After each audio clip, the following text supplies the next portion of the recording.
Okay, on with video 3. So just continuing off from the past sketch through a neural net. Feed-forward neural nets are also known as multilayer perceptrons, as you can see here in the diagram, where the weight matrices and the bias vectors are the network parameters that we're trying to optimize. So here in this network that we've seen before, you have 6 input nodes. First hidden layer has 4 hidden units. The second hidden layer has 3 hidden units, and there are 4 nodes in the output layer. So you can see the number of parameters that need to be calculated and optimized in this small neural network. So we have 6 input nodes. So there are 6 vectors there that we need to optimize. And then the weights in between, the input layer and the first hidden layer, each of which has a number on the arc that we need to optimize that particular weight. So again, you can see the first matrix there has to be of size 4 by 6. I'm not sure that these came out very well in the PDF of these slides, but the multiplication symbol is missing. But with the multiplication symbol there, you can see it's fairly obvious.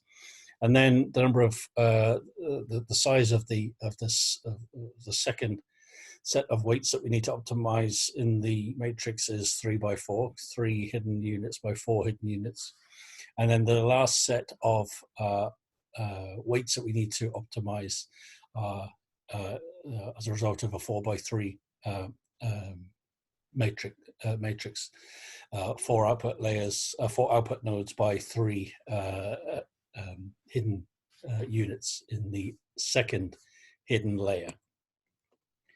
So how do neural nets learn a task? Well, again, I'm not talking in this particular introduction today about online learning or optimization of learning rates, or global or local or optima or minima, depending on whether we're looking for a precision score or reducing an error. I'm not talking about overfitting. Dimi will do that in a couple of weeks' time. I'm not talking about avoiding vanishing gradients, etc. All of this stuff needs to be part of the agenda if you get into neural nets in more detail. But once the architecture of the network is fixed, once we've optimized all the weights, and then we can push through new items and see how good the score of our network is on a particular task, on a labeled data set. So if we just stick with the images that we've been playing around with so far. So we have a set of training data. For us in machine translation, that's source target pairs in a parallel corpus. But here we have a set of images of cats, of owls, of dogs, and lions. And then we're going to push through the test set and see what the performance of our neural network is on those images. So essentially, our neural net is learning simple input-output mappings. They're layered architectures. Each layer contains nodes of the same type, and the nodes compute simple numeric functions of their inputs. So here is the first of the inputs. It's a picture of an owl that gets turned into a series of vectors at the input layer, and then our machine predicts as the first pass that it's a lion. We compute the error and we back propagate the error through the network. The weights on the arcs in the network are updated, and then we push the owl through once more through the updated network, and we do this until such time as it hopefully predicts an owl. Again, second example, push a lion through, it outputs a cat. There's an error there. We propagate the error back through the network, update the weights, and then retest. Eventually, then, here's a dog. We push the dog through, and we get a cat. The label says dog, so that's wrong. We compute the error function, back propagate that through the network, update the weights, and retest. And after many, many, many millions of training sessions, we might input our neural representation, our vector of what it is to be a dog, and our network will actually predict dog. And that's correct, that's perfect. So we don't have to change the weights. If we push through cat and we get a cat, that's correct. If we push through the owl, we get an owl, that's correct.